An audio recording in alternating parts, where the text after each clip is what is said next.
Hello students, स्वागत है आपका हमारे चैनल कॉमर्स गुरुजी पर। और आज के वीडियो में हम लोग पढ़ने वाले हैं आपका इंडियन इकोनॉमिक डेवलपमेंट का chapter second 5 year plans in India goals and objective. इस चैप्टर में हम लोग पढ़ने वाले हैं कि हम जब आज़ाद हुए तब हमने कौन से प्लान बनाए, प्लान होते क्या हैं, उसमें गोल क्या होते हैं, उसमें अचीवमेंट क्या होते हैं। फर्स्ट ऑफ ऑल एक क्वेश्चन अराइज होता है हमारा कि इकोनॉमिक प्लानिंग क्या होता है। इस चैप्टर में स्टार्टिंग में ही हमको पढ़ना पड़ता है कि इकोनॉमिक प्लानिंग का मतलब क्या होता है। What is economic planning? Economic planning का मतलब क्या होता है? ये एक तरीके का सिस्टम है। इस सिस्टम में जो सेंट्रल अथॉरिटी होती है, कौन होती है सर? Central authority. अब सेंट्रल अथॉरिटी कौन होती है? हमारे इंडिया में इंडिपेंडेंस के बाद जो सेंट्रल अथॉरिटी थी वो थी प्लानिंग कमीशन ऑफ इंडिया।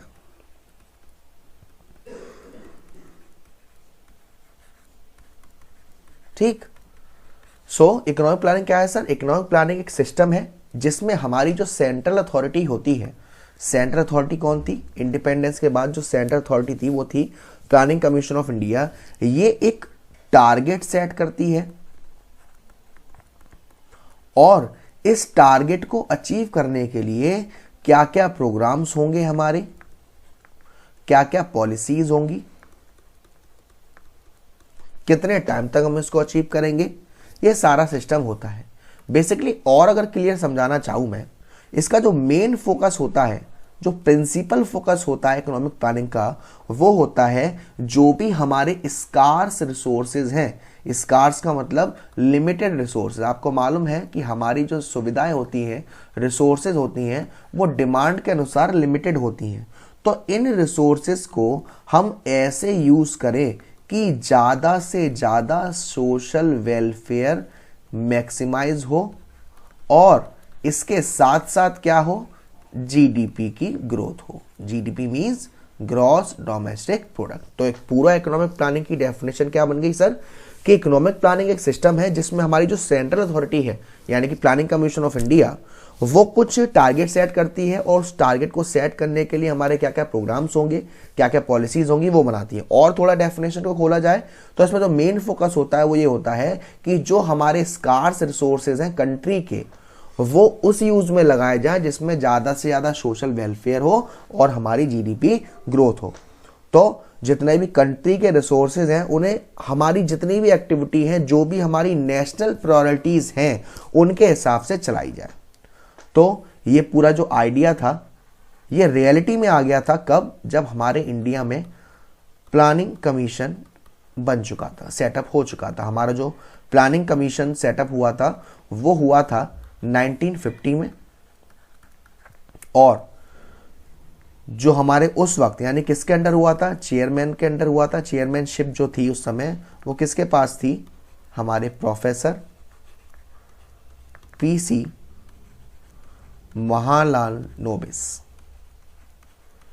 जिनका जन्म 1893 में हुआ था और 1972 में। ठीक है। तो अब एक राज की बात यह है कि ये जो हमारा प्लानिंग कमीशन है वो इस समय एबोलिश्ड हो गया है और जनवरी 2015 में इसे रिप्लेस कर दिया गया नीति आयोग से। यानी कि जो पहले हमारा प्लानिंग कमीशन था वो अब हमारा क्या है? नीति आयोग। और नीति आयोग की नीति क्या होती है? नीति ये होती है कि हमारी जितनी भी पॉलिसीज रहें, हमारे जितने भी प्रोग्राम्स रहें, वो सभी हमारे जीडीपी की ग्रोथ को बढ़ाने के लिए, एक्सेलरेट करने के लिए रहें, जीडीपी की ग्रोथ को। तो ये जो हमारा प्लानिंग है वो हमारे इंडियन कॉन्स्टिट्यूशन में साफ साफ दिया है कि हमारी प्लानिंग इकोनॉमिक प्लानिंग भी हो सकती है और सोशल प्लानिंग भी हो सकती है। तो सबसे पहले हम जान लेते हैं कि इकोनॉमिक स्पेयर्स की प्लानिंग क्या होती है और सोशल स्पेयर की प्लानिंग क्या होती है। अगर आपकी प्लानिंग एग्रीकल्चर सेक्टर से रिलेटेड है, इंडस्ट्री सेक्टर से रिलेटेड है, ट्रांसपोर्टेशन सेक्टर से रिलेटेड है, या ट्रेड सेक्टर से रिलेटेड है, तो ये प्लानिंग है हमारी इकोनॉमिक स्पेयर्स की प्लानिंग। और अगर आपकी प्लानिंग एजुकेशन से रिलेटेड है, हेल्थ से रिलेटेड है, हाउसिंग से रिलेटेड है, तो आपकी प्लानिंग जो है वो सोशल स्पेयर्स है। और अगर आपकी प्लानिंग में दोनों का कॉम्बिनेशन है, यानी कि इकोनॉमिक का भी और सोशल का भी, उस प्लानिंग को हम कहते हैं कॉम्प्रिहेंसिव प्लानिंग। तो कॉम्प्रिहेंसिव प्लानिंग क्या होती है सर? कॉम्प्रिहेंसिव प्लानिंग वो प्लानिंग होती है जिसमें इकोनॉमिक भी और सोशल प्लानिंग भी दोनों कवर किए जाते हैं। तो हमें नीड क्यों पड़ी प्लानिंग की? Need for planning in India, हमको जरूरत क्यों पड़ी प्लानिंग की? जरूरत क्यों पड़ी प्लानिंग की? देखिए, इंडिया हमारा जो था, आपने फर्स्ट चैप्टर में ये सीखा कि हमारी जो ब्रिटिश सरकार थी उसने इंडिया की जो इकोनॉमी थी वो बैकवर्ड कर दी थी और स्टैग्नेंट कर दी थी। उसमें क्या होता था, हमारा जो आउटपुट था वो बहुत ही कम होता था, लो होता था, जीडीपी की ग्रोथ बहुत ही धीरे हो पाती थी, है ना। और जो हमारी इकोनॉमी है उसको फ्री प्ले नहीं मिल पाता था, free play of market and forces. Free play of market and forces का मतलब होता है ये एक ऐसी सिचुएशन होती है जहां पे गवर्नमेंट हमारा इंटरफेयर नहीं करती, किसमें? मार्केट फोर्स से, यानी कि सप्लाई और डिमांड आपके मार्केट के हिसाब से चलती है। अगर एक प्रोड्यूसर चाहे तो जो गुड्स उसे पसंद हो वो प्रोड्यूस कर सकता है, जिसमें उसका प्रॉफिट हो वो प्रोड्यूस कर सकता है, गवर्नमेंट का कोई इंटरफेयर नहीं होगा। तो ये कंडीशन थी हमारी इकोनॉमिक की, इंडियन इकोनॉमिक की। तो इसको एक बहुत ही बड़ा पुश चाहिए था इन्वेस्टमेंट से रिलेटेड, और जो सपोर्ट सिर्फ गवर्नमेंट ही कर सकती थी, इसलिए हमें प्लानिंग की जरूरत पड़ी। तो यहां पर भी हमारी दो टाइप की प्लानिंग होती है, एक आपका डायरेक्टिव प्लानिंग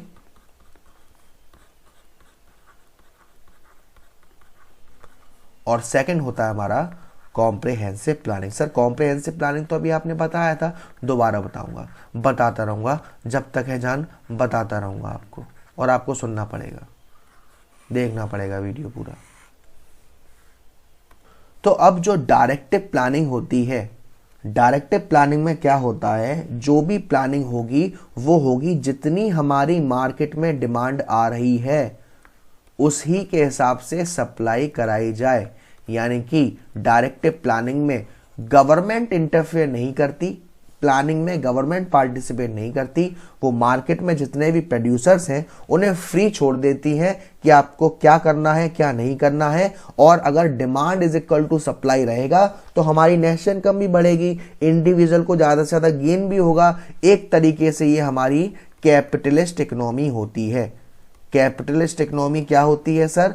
कैपिटलिस्ट इकोनॉमी वो इकोनॉमी होती है जिसमें जितना भी प्रोडक्शन है वो इंडिविजुअल, यानी कि जो मालिक हैं वो इंडिविजुअल हैं, किस चीज के? जो कि डिसाइड करते हैं कि कितना डिमांड आ रहा है, कितना सप्लाई करना है, और इनका मेन मोटिव क्या होता है सर? अपने प्रॉफिट को ज्यादा से ज्यादा मैक्सिमाइज करना। प्रॉफिट मैक्सिमाइजेशन इनका मेन फीचर होता है। तो अगर मैं बात करूं कैपिटलिस्ट इकोनॉमी की, तो कैपिटलिस्ट इकोनॉमी एक ऐसी इकोनॉमी है जिसमें प्रोडक्शन प्राइवेट ओनरशिप में है, इनका जो मेन मोटिव है वो प्रॉफिट को कमाना है, लेकिन जो रोल है गवर्नमेंट का वो लॉ एंड ऑर्डर, यानी कि इन्होंने एक ऑर्डर बना के दे दिया है कि भाई आपको ऐसा ऐसा करना है और उसी के रहते हुए आपको करना पड़ता है। तो इसकी मेरिट्स क्या है सर? इसकी मेरिट्स ये है कि ये सेल्फ इंटरेस्ट को प्रमोट करता है।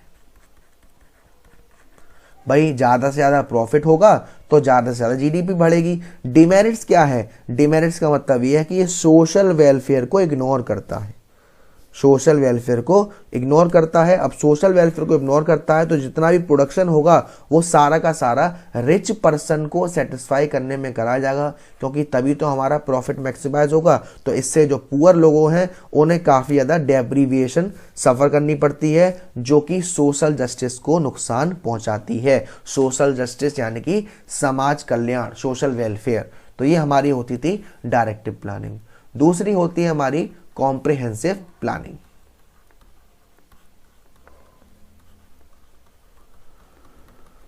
कॉम्प्रिहेंसिव प्लानिंग का मतलब क्या होता है? कॉम्प्रिहेंसिव प्लानिंग का मतलब होता है कि इसमें गवर्नमेंट खुद डायरेक्ट पार्टिसिपेट करती है ग्रोथ और डेवलपमेंट की प्रोसेस में, यानी कि ये एक तरीके से आपकी सोशलिस्ट इकोनॉमी कहलाएगी। सोशलिस्ट इकोनॉमी कहला सकती है और मिक्स्ड इकोनॉमी भी कहला सकती है। सोशलिस्ट इकोनॉमी वो इकोनॉमी होती है जिसमें गवर्नमेंट डिसाइड करती है क्या प्रोड्यूस करना है, कैसे प्रोड्यूस करना है, किसके लिए प्रोड्यूस करना है। जो ओनरशिप होती है वो किस में होती है? गवर्नमेंट के हाथों में होती है। और गवर्नमेंट का मेन मोटो क्या होगा? सोशल वेलफेयर करना। तो अगर कॉम्प्रिहेंसिव प्लानिंग अगर सोशलिस्ट की तरह फॉलो करी जा रही है तो इसके फीचर्स क्या होंगे? जो भी प्रोडक्शन होगा वो सारा का सारा कौन डिसाइड करेगा? हमारी गवर्नमेंट डिसाइड करेगी, पब्लिक ओनरशिप है इसमें। और ज़्यादा से ज़्यादा क्या मैक्सिमाइज किया जाएगा? Social welfare. ज़्यादा से ज़्यादा गवर्नमेंट अपनी प्रोसेस को आगे रखेगी। मेरिट्स क्या होगी? मेरिट्स गवर्नमेंट हमेशा इक्वालिटी को प्रोसेस करती है, यानी समाज का कल्याण। ज़्यादा से ज़्यादा जो भी इनकम डिस्ट्रीब्यूट करी जाएगी वो दोनों के हिसाब से होगी, गरीब को भी और अमीर को भी। लेकिन डिमेरिट्स क्या है? जीडीपी इसका स्लो ही रहेगा, क्योंकि अगर आप सामाजिक कल्याण कर रहे हैं, सोशल वेलफेयर कर रहे हैं, तो जीडीपी की ग्रोथ में उस तरीके से प्रोसेस नहीं होगा। अगर ज़्यादा से ज़्यादा प्रॉफिट होता तो उस तरीके से होता। और ना ही आपका यहाँ पर वो प्रिंसिपल रहेगा प्रॉफिट मैक्सिमाइजेशन का। यहां पर प्रिंसिपल क्या रहेगा? सोशल जस्टिस का, इक्विटी का, है ना। तो इसमें ये डिमेरिट्स एक तरीके से देखी गई है। अगर मिक्स्ड इकोनॉमी होगी तो मिक्स्ड इकोनॉमी में क्या होता है? मिक्स्ड इकोनॉमी में होता है कि जहां पे प्राइवेट भी काम कर रहे हैं, यानी कि प्राइवेट ओनरशिप भी है और पब्लिक ओनरशिप भी है, यानी गवर्नमेंट भी है और प्राइवेट भी है। लेकिन जो प्रोडक्शन डिसीजन होता है वो मोस्टली गवर्नमेंट के हाथों में होता है और उसका जो मेन प्रिंसिपल होता है वो तो होता है प्रॉफिट मैक्सिमाइजेशन। लेकिन प्रॉफिट मैक्सिमाइजेशन कब होना चाहिए? सोशल जस्टिस को देखते हुए, यानी कि समाज का भी भला हो और प्रॉफिट मैक्सिमाइजेशन भी हो। तो इसकी मेरिट्स क्या निकल के आती हैं? इसकी मेरिट्स क्या है कि भाई ये प्रोडक्शन है वो प्राइवेट के हाथों में भी है और पब्लिक के हाथों में भी है। प्रोडक्शन का डिसीजन सारा का सारा गवर्नमेंट करेगी, ठीक है। मेन मोटिव क्या होगा? Profit maximisation. और पब्लिक सेक्टर क्या देखेगी? सोशल जस्टिस, यानी प्राइवेट सेक्टर देखेगी प्रॉफिट मैक्सिमाइजेशन और पब्लिक सेक्टर देखेगा सोशल जस्टिस। तो ये तो कुछ उसके फायदे हैं, मेरिट्स कह सकते हो। मेरिट्स में क्या हो सकता है? ये कंबाइन है मेरिट, यानी कि इसमें दोनों के फायदे हैं। किस किस के? कैपिटलिस्ट और सोशल इकोनॉमी के। तो अगर आप यहाँ पर मिक्स इकोनॉमी के मेरिट्स या फायदे लिखना चाहते हैं तो आप कैपिटलिस्ट और सोशलिस्ट के फायदे लिख दीजिए, और डिमेरिट लिखना चाहते हैं तो उन दोनों के डिमेरिट्स भी लिख सकते हैं। तो ये तो हमारी बात हो गई प्लानिंग की और इकोनॉमी की। अब हम बात करेंगे what is chapter is all about, कि long period and short period. Long period goals क्या होते हैं, शॉर्ट पीरियड गोल्स क्या होते हैं प्लानिंग ऑफ इंडिया। आपको मालूम है कि हमारे इंडिया में पंचवर्षीय योजना यानी कि 5 ईयर प्लानिंग करी जाती है। 5 ईयर प्लानिंग का मतलब क्या होता है? जो भी सरकार होती है वो 5 साल के लिए आती है। तो यही इनका रीजन है, पंचवर्षीय योजना होती है ना। 5 ईयर्स प्लानिंग के हिसाब से उस पर देखा जाता है। अब इसमें क्या होता है बेटा, इसमें सबसे पहला हम बात करेंगे लॉन्ग पीरियड गोल्स का। लॉन्ग पीरियड गोल का मतलब क्या होता है?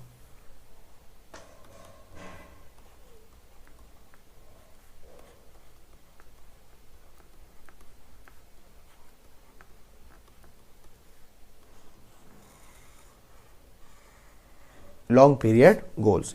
लॉन्ग पीरियड गोल का मतलब क्या होता है कि जो आपके टारगेट हैं, इन 5 सालों में हम ये करना चाहते हैं, इन 5 सालों में हम गरीबी को घटा देंगे, इन 5 सालों में हम जीडीपी को बढ़ा देंगे, इन 5 सालों में हम ये कर देंगे, इन 5 सालों में हम वो कर देंगे। वो तो हमारे लॉन्ग पीरियड गोल्स हैं, वो जो कि जनरली 5 ईयर प्लान होते हैं आपको, और इनको हम कह भी सकते हैं common goals of 5 year plans, या आप कह सकते हो objectives of planning.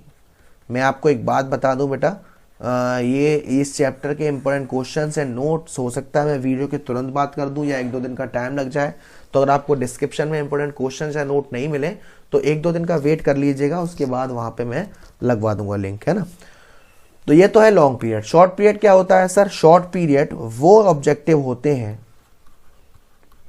Short period goals. Short period goals क्या होते हैं sir? Short period goals are specific plan होते हैं। स्पेसिफिक प्लान का मतलब क्या होता है? स्पेसिफिक प्लान का मतलब होता है कि साहब लॉन्ग टर्म ऑब्जेक्टिव है, ये मुझे यहां पहुंचना है और मैं यहां पर खड़ा हूं। तो आप डायरेक्ट यहां तो पहुंचोगे नहीं, आप स्टेप 1 लोगे, स्टेप 2 लोगे, स्टेप 3 लोगे, स्टेप 4 लोगे, स्टेप 5 लोगे, स्टेप 6 लोगे। तो शॉर्ट टर्म ऑब्जेक्टिव क्या है कि जो आपका लॉन्ग टर्म ऑब्जेक्टिव है, उस ऑब्जेक्टिव को अचीव करने के लिए जो कम टाइम ड्यूरेशन के आप छोटे छोटे प्लान करते हो कि पहले मैं ये अचीव करूंगा, फिर मैं ये अचीव करूंगा, फिर मैं ये अचीव करूंगा, फिर मैं ये अचीव करूंगा, फिर मैं ये अचीव करूंगा, तब जाके मेरा लॉन्ग टर्म ऑब्जेक्टिव पूरा होगा। तो ये जो सारे छोटे छोटे ऑब्जेक्टिव्स आपने डिसाइड करे, ये हमारे क्या कहलाते हैं? Short term objectives. तो अब हम 1 बाय 1 डिस्कस कर लेते हैं लॉन्ग टर्म ऑब्जेक्टिव्स को। जो भी हमारे 5 ईयर प्लान्स होते हैं, उन 5 ईयर प्लान में क्या क्या ऑब्जेक्टिव होते हैं। सबसे पहले number 1 GDP growth. GDP growth का मतलब जो भी हमारे ग्रॉस डोमेस्टिक प्रोडक्ट होता है उसको इंक्रीज करना, उसके लेवल को इंक्रीज करना, उसके आउटपुट को इंक्रीज करना। इसका मतलब क्या है? इसका मतलब ये है कि हमारे जो ऑब्जेक्टिव्स हैं वो ये हैं कि हम इंडिया में जो गुड्स एंड सर्विसेज का आदान प्रदान है, फ्लो है, उसको इंक्रीज करें। अगर ये flow of goods and services एक कंसिस्टेंट टाइम तक इंक्रीज होता रहेगा, उसका मतलब क्या होगा कि हमारी जो इकोनॉमी है उसकी ग्रोथ हो रही है। और अगर इकोनॉमिक ग्रोथ होगी, इट मीन्स कि हमारा जीडीपी में भी ग्रोथ होगी। GDP growth leads. भाई अगर हमारा जीडीपी में इकोनॉमिक ग्रोथ होगी, इसका मतलब हमारा कंसिस्टेंट जीडीपी बढ़ेगा, कंसिस्टेंट आउटपुट बढ़ेगा, गुड्स एंड सर्विस का फ्लो बढ़ेगा, है ना। अब हमारे पास 2 तरीके ऐसे भी आते हैं जिन 2 तरीकों से हम अपनी जीडीपी को इंक्रीज कर सकते हैं। कैसे? ज्यादा से ज्यादा रिसोर्सेस को डिस्कवर करना। ज्यादा से ज्यादा रिसोर्सेज को डिस्कवर करेंगे तो हमारी कंट्री के पास बहुत सारे रिसोर्सेज का बेस होगा। आपको ए गुड्स चाहिए, ए खरीदो, बी चाहिए, बी खरीदो, सी चाहिए, सी खरीदो, डी चाहिए, डी खरीदो। इसका मतलब क्या है? आपने देखा होगा कि अगर आप मार्केट में गए, सामने मेरे को पेस्ट चाहिए, आपने कहा कोलगेट चाहिए, नहीं पेप्सोडेंट चाहिए, नहीं दंत कांति चाहिए, नहीं, आपको बहुत सारे रिसोर्सेज के बारे में आपको ऑप्शन दिया रहा है, कोई ना कोई आप ले ही लोगे। दूसरा होता है इनोवेटिव टेक्नोलॉजी, यानी कि जो इस तकनीक का यूज करके आप प्रोडक्शन कर रहे हो वो सबसे ज्यादा लेटेस्ट हो। ज्यादा से ज्यादा लेटेस्ट होगा तो आपकी कॉस्ट कम खर्च होगी, गुड्स अच्छा बनेगा और मार्केट में उसके सेलिंग भी अच्छी होगी। दूसरा ऑब्जेक्टिव होता है हमारा फुल एम्प्लॉयमेंट।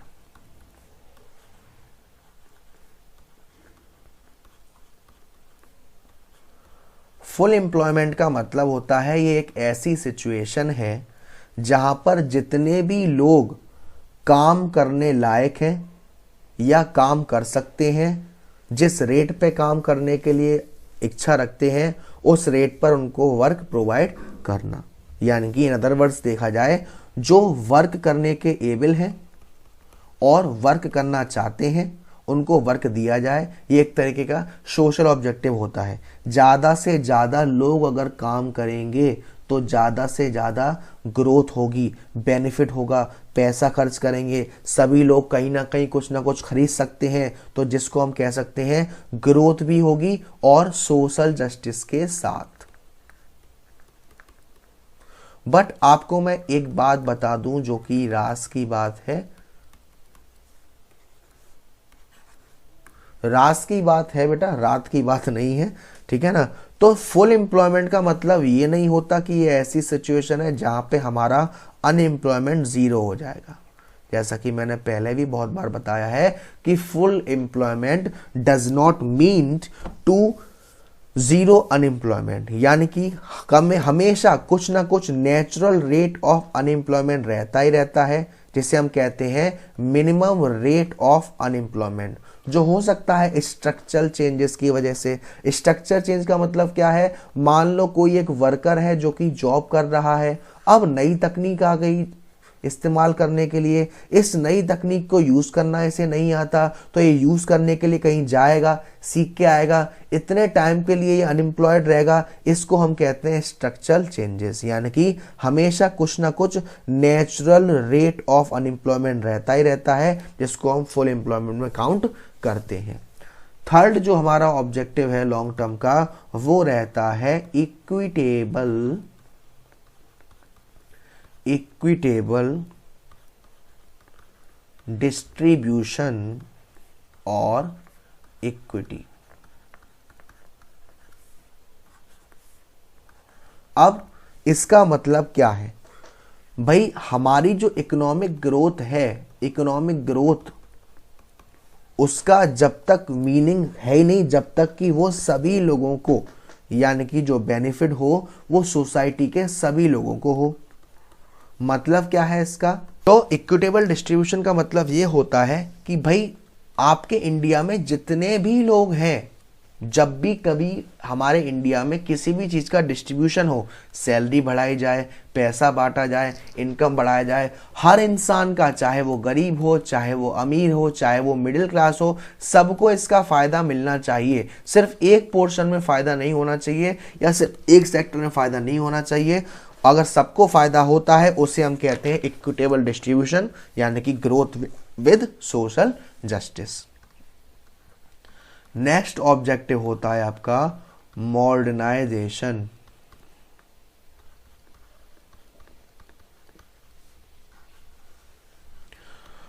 मॉडर्नाइजेशन का मतलब क्या होता है कि जो भी हम तकनीक को इस्तेमाल कर रहे हैं ग्रोथ करने में, प्रोडक्शन करने में, वो हमारी अपडेट रहनी चाहिए, यानी कि सबसे नई तकनीक होनी चाहिए। जितनी नई तकनीक आप इस्तेमाल करते हो उतना ज़्यादा आपकी कॉस्ट इफेक्टिव रहती है।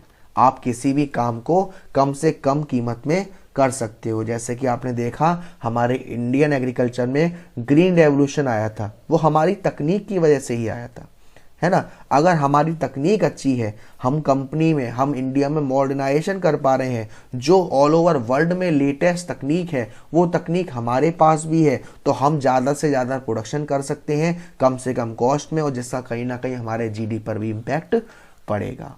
और लास्ट पॉइंट आता है सेल्फ सफिशिएंसी। सेल्फ सफिशिएंसी का मतलब होता है, इसका मतलब ये है कि हमारे जितने भी एसेंशियल गुड्स हैं उसके लिए हमें किसी की ज़रूरत ही ना पड़े। हमारे इंडिया में वो सारी चीज़ अवेलेबल हो, एसेंशियल गुड्स अवेलेबल हो। जैसे कि आपको मालूम हो कि जब हम इंडिपेंडेंट से भी पहले, जब ब्रिटिश सरकार राज में थी, तब बेसिक से बेसिक चीज़ के लिए भी हम ब्रिटिश सरकार पर डिपेंड थे। तो सेल्फ सफिशिएंट का मतलब भी ये होता था कि हम बाहर से ज़्यादा सामान नहीं लें, जिस चीज़ की आवश्यकता है वो हमारे इंडिया में ही अवेलेबल हो और इंडिया का ही हो। जैसा कि मोदी जी ने कहा था कुछ दिनों पहले, आत्मनिर्भर भारत, है ना। तो ये सारे ऑब्जेक्टिव थे जो हमारे long terms objective, 5 year plan या कॉमन 5 ईयर प्लान ऑब्जेक्टिव भी कह सकते हो। अब मैं थोड़ी बात कर लेता हूँ आपसे शॉर्ट पीरियड्स गोल्स की या शॉर्ट ऑब्जेक्टिव्स की। देखो, शॉर्ट पीरियड ऑब्जेक्टिव्स का कोई एक स्पेसिफाइड टॉपिक नहीं है, वो डिपेंड करता है कि आने वाले 5 साल के लिए आपका टॉपिक क्या है, यानी कि आपके ऑब्जेक्टिव क्या है, और उसी के साथ वो चेंज करता जाता है। जैसे कि मैं बात करूं अगर फर्स्ट प्लान की, तो उसमें जो हमारी कंट्री थी उसमें क्या था, शॉर्टेज थी खाने की, फूड ग्रेन की शॉर्टेज थी। तो इसमें जो फर्स्ट प्लान था वो फोकस किया गया था कि हमारे एग्रीकल्चर प्रोडक्शन को इंक्रीज करना। तो फर्स्ट प्लान जो था जिसमें हमारा ये था कि जो भी हमारे एग्रीकल्चर प्रोडक्शन है उसको इंक्रीज करा जाए। तो मेन फोकस क्या था, एग्रीकल्चर प्रोडक्शन को इंक्रीज करना, इक्विटेबल डिस्ट्रीब्यूशन को इंक्रीज करना। वही मैं बात करूं सेकंड प्लान की, वहाँ इंडस्ट्रीज प्रोडक्शन पर ध्यान देना था, हैवी इंडस्ट्रीज का डेवलपमेंट करना था। वही मैं बात करूं 1961 यानी कि थर्ड प्लान की, तो हमारा सेल्फ सफिशिएंसी, यानी कि हम आत्मनिर्भर बने, ज़्यादा से ज़्यादा जॉब निकालें, इनइक्वालिटी में रिडक्शन करें। फिर हमारे 3 एनुअल प्लान आए थे जो कि हमारे 3-3 साल के टाइप के थे, है ना। अब उसमें क्या होता था, उसमें एक था हमारा 1969 से लेके 1974 के बीच जो हुआ था, इसमें हमारे ग्रोथ को बढ़ाना, एक्सेलरेट करना, प्राइस को स्टेबल करना, है ना। तो ये सारी चीज़ें थी, क्योंकि शॉर्ट टर्म जो भी प्लान होते हैं, शॉर्ट टर्म प्लान हमारे डिपेंड करते हैं कि हमारे आगे टाइम के लिए फ्यूचर में हमारे 5 साल के ऑब्जेक्टिव क्या हैं, और उन ऑब्जेक्टिव के हिसाब से ही हमारे शॉर्ट टर्म प्लान बनते हैं। तो ये तो हमारी बात हो गई लॉन्ग टर्म्स ऑब्जेक्टिव की और शॉर्ट टर्म ऑब्जेक्टिव्स की। अब मेन हेडिंग आती है कि जो हमारी इकोनॉमिक पॉलिसी थी 1991 में जो आई थी, उससे पहले हमारी जो इकोनॉमी थी उसकी कंडीशन क्या थी। फीचर्स ऑफ इकोनॉमिक पॉलिसी 1991 से पहले या 1991 तक क्या फीचर्स थे, क्या दुर्दशा थी, उसके बारे में हम एक्सप्लेन करते हैं। तो अभी मैं आपको बताऊंगा कि जो हमारी इकोनॉमिक पॉलिसी थी उससे पहले यानी 1951 से लेकर 1991 तक हमारी जो इकोनॉमिक कंडीशन थी वो कैसी थी। सबसे पहला पॉइंट है heavy reliance on public sector. इसका मतलब ये नहीं कि जो रिलायंस इंडस्ट्रीज है उस पर भारी भरकम बोझ आ गया था। इसका मतलब ये है कि जो 1951 से लेकर 1991 तक हमारी जो इकोनॉमी कंडीशन थी वो ज़्यादा से ज़्यादा पब्लिक सेक्टर पर डिपेंड थी। यानी कि 17 इंडस्ट्रीज ऐसी थी जो पब्लिक सेक्टर में रिजर्व थी और 12 इंडस्ट्रीज ऐसी थी जो प्राइवेट सेक्टर में रिजर्व थी। तो अभी आप देख सकते हैं कि 17 इंडस्ट्रीज ऐसी थी जो पब्लिक सेक्टर में रिजर्व थी। तो हम हैवी रिलायंस था किस पर, पब्लिक सेक्टर पर। सेकंड फीचर था उस समय regulated development of private sector.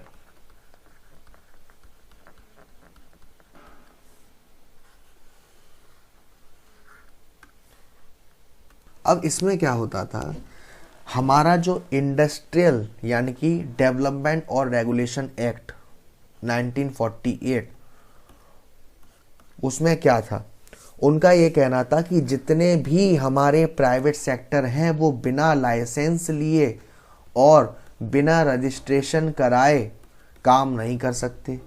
Similarly उनके लिए काफ़ी ज़्यादा रिस्ट्रिक्शन थे। उन्हें एक और एक्ट फॉलो करना पड़ता था जो था हमारा MRTP act 1969।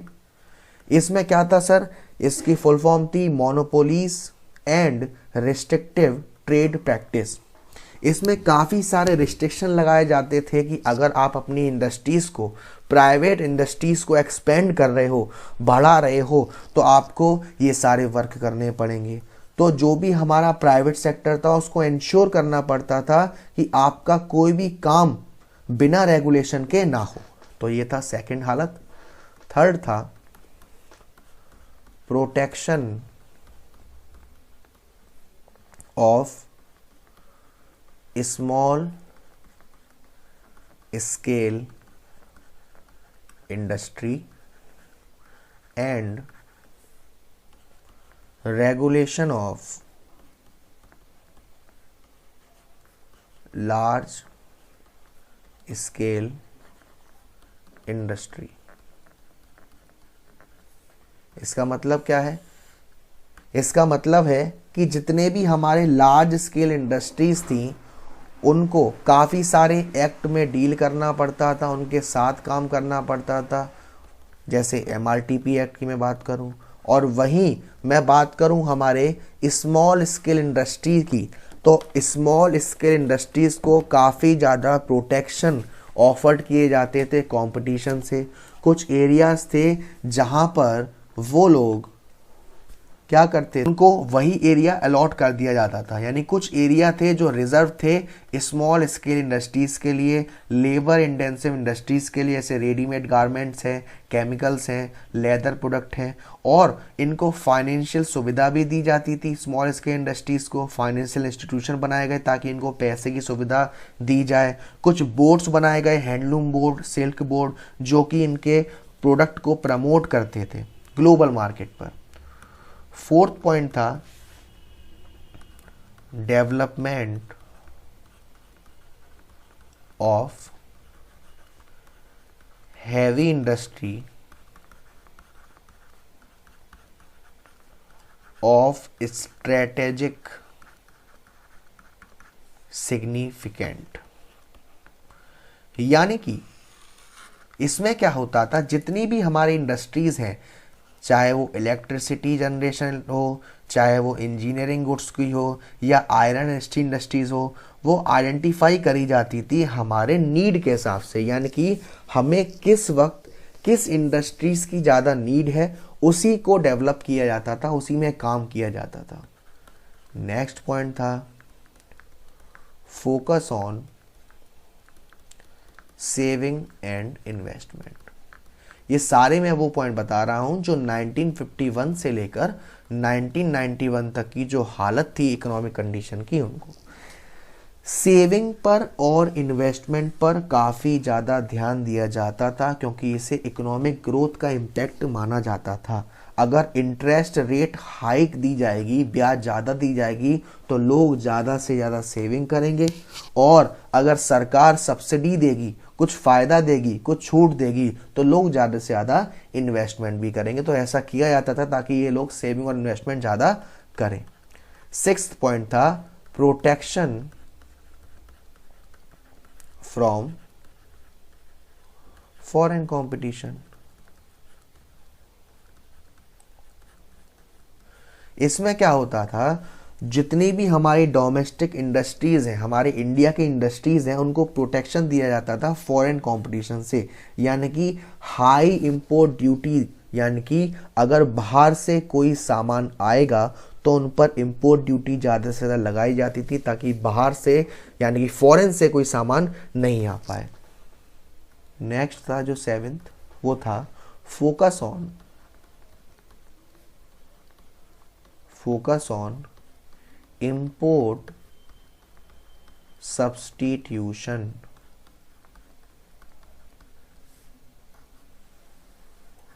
Focus on import substitution, इसका मतलब क्या होता है, जो भी हमारे डोमेस्टिक प्रोडक्शन होता था गुड्स का, जो इंपोर्ट किया जाता था बाहर से, वो एक बेसिक आइडिया किया जाता था कि हमारा जो इंडिया है वो सेल्फ सफिशिएंट बने और फॉरेन एक्सचेंज को कम हो सके, है ना। यानी कि इंपोर्ट सब्स्टिट्यूशन को ज़्यादा से ज़्यादा कम किया जाए, ठीक है ना। नेक्स्ट था रिस्ट्रिक्शन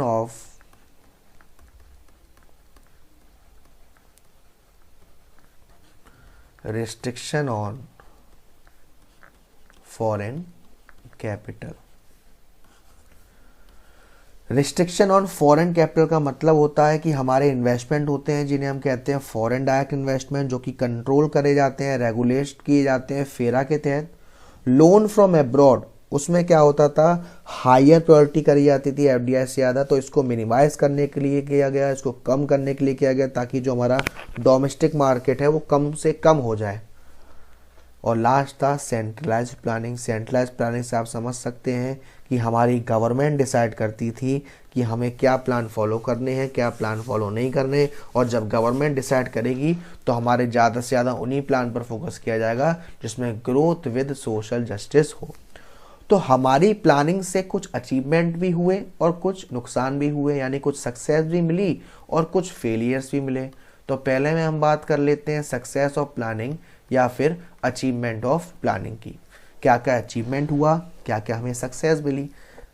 सबसे पहले हमें देखने को मिला कि हमारी प्लानिंग से जो हमारी नेशनल इनकम है वो बढ़ रही है। नेशनल का आई होप आपको मालूम होगा कि जितने भी हमारे नॉर्मल रेसिडेंट हैं अगर वो जब भी मेहनत करके यानी उनने कुछ ना कुछ सर्विसेज दी, उसके बदले जो पैसा मिला, इनकी संख्या बढ़ने लग गई। यानी कि जो हमारा प्लानिंग पीरियड था उसमें देखा गया 0.5% पर एनम इंक्रीज हुआ, फिर 4.6 इंक्रीज हुआ, फिर 2.1 इंक्रीज हुआ।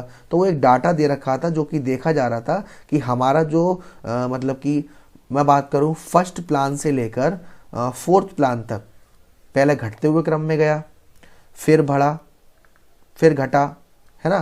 तो बेसिकली इंक्रीज ज़्यादा हुआ, है ना। दूसरा होता है हमारा, हमने देखा कि जो हमारी पर कैपिटा इनकम थी उसमें भी इंक्रीज हुआ, increase in per capita income. First plan में जो हमारी पर कैपिटा इनकम थी वो थी 2.7% और 12th प्लान में हमारी जो पर कैपिटा इनकम थी वो थी 5.5%। अब बहुत से बच्चे ऐसे होंगे जिन्हें यही नहीं मालूम कि सर ये पर कैपिटा इनकम होती क्या है, ये पर कैपिटा इनकम कैसे निकलती है। तो यहाँ पर हमारी पर कैपिटा इनकम से मतलब होता है कि हमारे इंडिया में कितने लोग ऐसे हैं जिनकी अर्निंग कितनी है, और उसका एक एवरेज निकाला जाता है टोटल पॉपुलेशन से डिवाइड करके। फॉर एग्जाम्पल मैं लूं कि अगर हमारे इंडिया में 5 लोग की पॉपुलेशन है और इन पांचों की जो इनकम दे रखी है वो दे रखी है, तो पांचों की इनकम को जोड़कर 5 से डिवाइड कर दोगे तो आपकी पर कैपिटा इनकम निकल आएगी। नेक्स्ट ऑब्जेक्टिव था rise in saving and investment. तो ये तो आपको मालूम है कि सेविंग कैसे बढ़ी होगी, इंटरेस्ट रेट बढ़ाई दी गई, इन्वेस्टमेंट कैसे बढ़ी होगी, सब्सिडीज वगैरह दिए गए, कैपिटल गेन का फायदा दिया गया, जिसकी वजह से लोगों में जो इंक्रीजमेंट हुआ सेविंग और इन्वेस्टमेंट का। यानी कि मैं बात करूं 1950 से 51 की, तो हमारी जो सेविंग और इन्वेस्टमेंट था, ये रेट ऑफ इन्वेस्टमेंट थी वो थी 9.3%। और वही मैं बात करूं 2017 से 18 की, तो हमारी जो इन्वेस्टमेंट की रेट है वो है 32.3%। तो आप देख सकते हो कि हमारा जो इन्वेस्टमेंट है और सेविंग है वो कितना बड़ा है ना। Then institutional and technical change in agriculture, इसके बारे में डिटेल में आपको जब समझ में आएगा जब आप 3rd चैप्टर पढ़ेंगे। देखिए आपने ये पढ़ा था कि हमारा जो एग्रीकल्चर सेक्टर था वो ब्रिटिश सरकार ने एक्सप्लॉयटेट कर दिया था।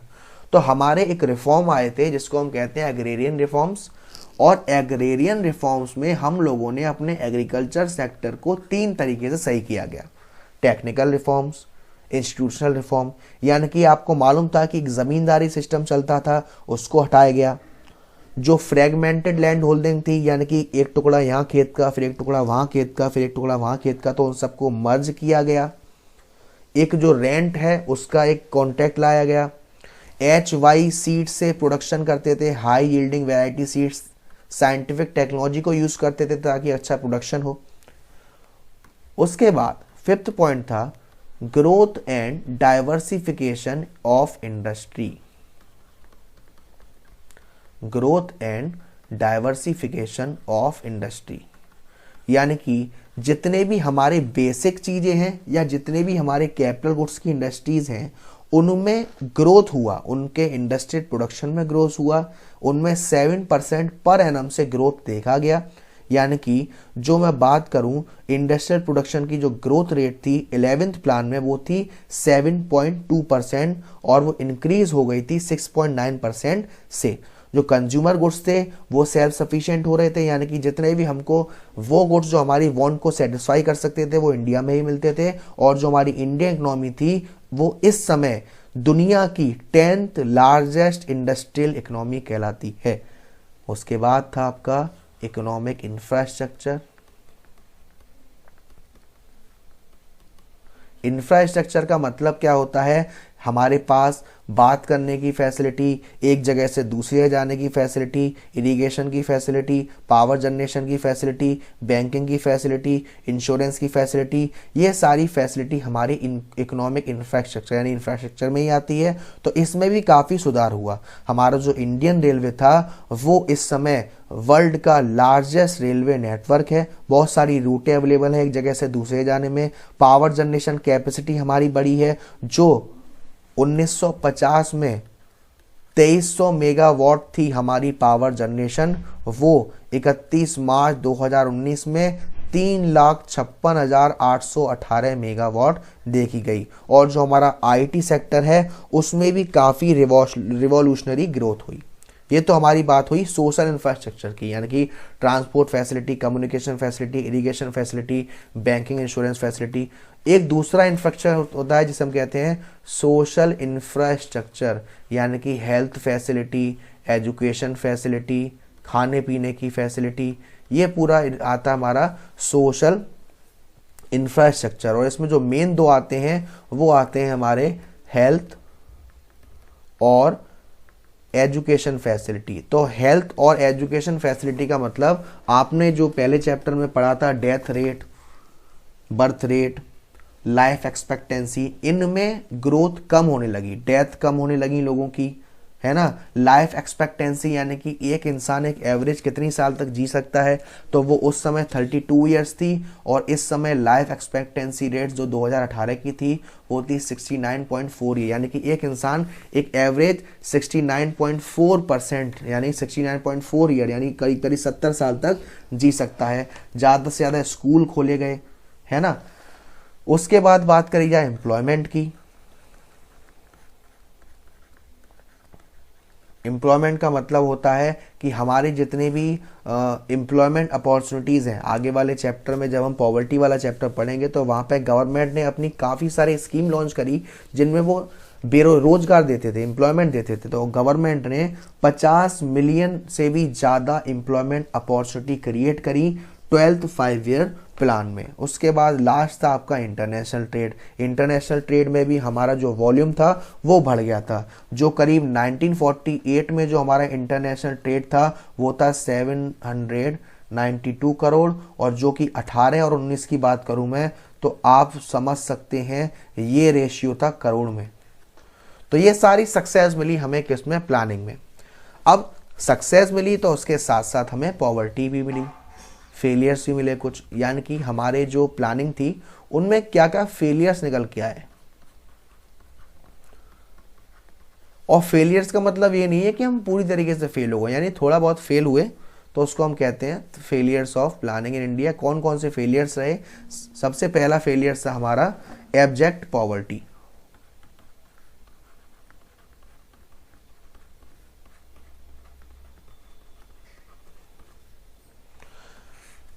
एब्जेक्ट पॉवर्टी का मतलब है कि हमारे जितने भी प्लान होते हैं उसकी जो मेन थीम होती है वो यही होती है कि हमें पॉवर्टी खत्म करनी है। लेकिन इंडिया में अभी भी 21.9% जो पॉपुलेशन है वो पॉवर्टी लाइन के बिलो है, यानी कि गरीबी रेखा से नीचे है। और आपको ताज्जुब होगा, पॉवर्टी तो खैर आपको मालूम है, वो लोग जो अपने एसेंशियल यानी कि जो आपको जीने के लिए ज़रूरत है, फूड, शेल्टर, क्लॉथिंग, ये सुविधा पूरी नहीं कर पाते। और हमारे वर्ल्ड में 50% जो एब्सोल्यूट पुअर हैं वो हमारे इंडिया में ही पाए जाते हैं, है ना। जो हमारे एब्सोल्यूट पॉवर्टी है वर्ल्ड की, उसमें से 50% पॉवर्टी हमारे इंडिया की है। तो ये एक फेलियर्स था। दूसरा है high rate of inflation.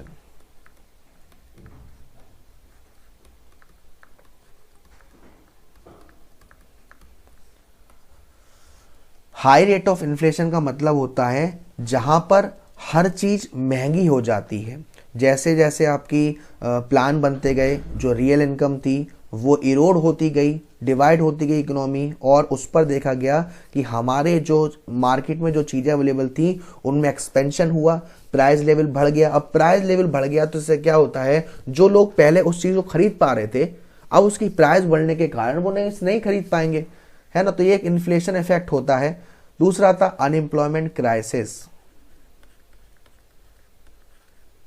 Unemployment crisis का मतलब होता था कि आपने अभी पढ़ा था सर कि ज़्यादा से ज़्यादा अपॉर्चुनिटी निकाली गई, एम्प्लॉयमेंट निकाले गए, उसके बाद भी जो हमारा अनएम्प्लॉयमेंट था उसकी हम पूर्ति नहीं कर पाए। फर्स्ट प्लान के एंड होते ही 53 लाख पर्सन ऐसे थे जो अनएम्प्लॉयमेंट थे, और ये बढ़कर 11th प्लान में 4 करोड़ तक पहुंच गए, है ना। फोर्थ था हमारा इन एजुकेट इंफ्रास्ट्रक्चर।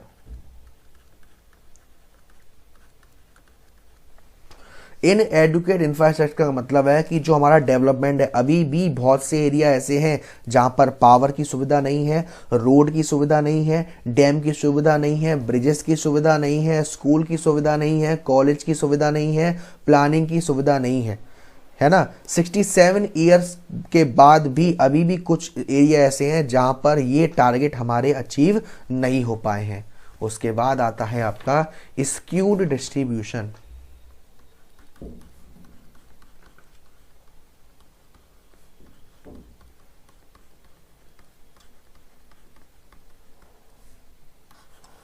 इसमें क्या होता था कि भाई जो प्लानिंग का मेन गोल लिया जाता था वो ये लिया जाता था कि जो भी हमारी इकोनॉमिक है और सोशल है, अभी मैंने आपको चैप्टर के शुरुआत में बताया था कि इकोनॉमिक और सोशल उसकी प्रायोरिटी देखी जाती थी, उसको कंसीडर किया जाता था। लेकिन अगर देखा जाए तो इसमें हम फेल हो गए, यानी कि इसमें जो हमारी इकोनॉमिक और सोशल इनइक्वालिटी है वो पूरी तरीके से खत्म नहीं हो पाई। बहुत से सोसाइटी थी जो वीकर रह गए, बहुत से सेक्शन थे जो वीक रह गए। कैसे रह गए मैं आपको बता दूं कि भाई जो हमारी गवर्नमेंट है उसे इकोनॉमिक और सोशल इक्वलिटी के लिए कुछ जॉब रिजर्व रखनी पड़ती है कुछ लोगों के लिए, वीकर सेक्शन के लिए, वीकर सोसाइटी के लिए, जो आपने देखा होगा जिसे हम बोलते हैं क्या, रिजर्वेशन बोलते हैं, कोटा रिजर्वेशन। तो उसकी वजह से ये डिस्ट्रीब्यूशन था एक तरीके से एक स्क्यूड डिस्ट्रीब्यूशन था। जो काबिल है, जो कर सकता है, उसे उस तक पहुंचाया नहीं जाता था, है ना। तो इसके बारे में मैं ज़्यादा बोलना नहीं चाहूँगा क्योंकि मैं नहीं चाहता किसी की भी फीलिंग्स हर्ट हो। बस ये चैप्टर का ऐसा है इसीलिए बताया। तो यहाँ ये चैप्टर हमारा फिनिश होता है और आई होप कि इस चैप्टर में इस वीडियो को देखने के बाद मैं नहीं मानता कि आपके कोई डाउट रह गए होंगे। और फिर भी अगर कोई दिक्कत है या डाउट है आप कमेंट बॉक्स में बता सकते हैं, या मेरा व्हाट्सएप नंबर है आपके 9690105047। यहाँ अपने डाउट्स मुझसे क्लियर कर लीजिएगा, ठीक है ना। इंपॉर्टेंट क्वेश्चंस एंड नोट्स वगैरह वो मैं 1 या 2 दिन बाद उसमें अटैच कर दूंगा, तो वहाँ देख लीजिएगा। हो सकता है जितना जल्दी कर पाऊँ उतना कर दूंगा। एंड बस इतना ही है। वीडियो को ज़्यादा से ज़्यादा शेयर करें, प्यार दें। Thank you so much, love you all.